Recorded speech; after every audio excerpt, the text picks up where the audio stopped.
Good evening सभी को। Class 10 subject इतिहास।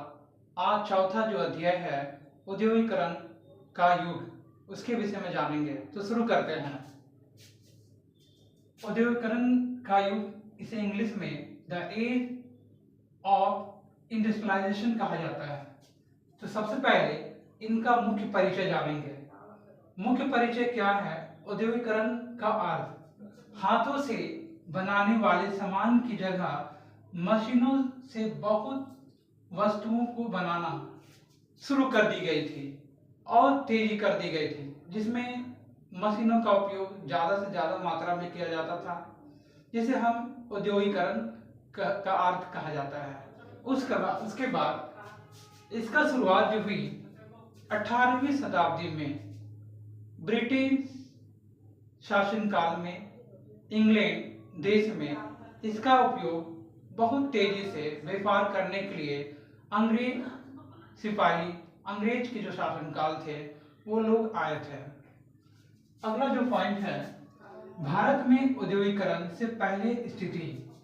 भारत में जो स्थिति थी कि पहले धीरे धीरे कुटीर उद्योग और छोटे छोटे कपड़ों को सीते थे, उन्हीं से सी कर कपड़ा का उद्योग करते थे और व्यापार करते थे।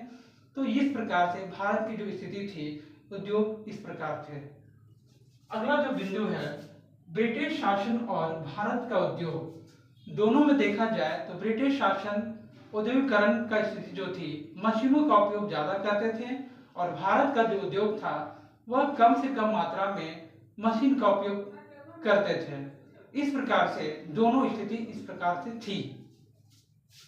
भारत में वस्त्र उद्योग का पतन कारण सबसे इंपॉर्टेंट यह है कि भारत में जैसे ब्रिटिश शासन 18वीं शताब्दी में प्रवेश किया और उनका एक ही उद्देश्य था कि किस प्रकार से भारत में अपना औद्योगिकरण कब्जा जमाए।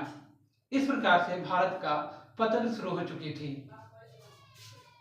भारत में आधुनिक उद्योग का शुरुआत सबसे पहले कपड़ा उद्योग जो बंबई में, अहमदाबाद में हुई थी, जूट उद्योग बंगाल और लोहे स्टील टाटा जमशेदपुर जो झारखंड 1907 में ब्रिटिश शासन में बनाया गया था। इस प्रकार से औद्योगिकरण कहा जाता है। इस वीडियो को देखते रहें। बहुत बहुत धन्यवाद।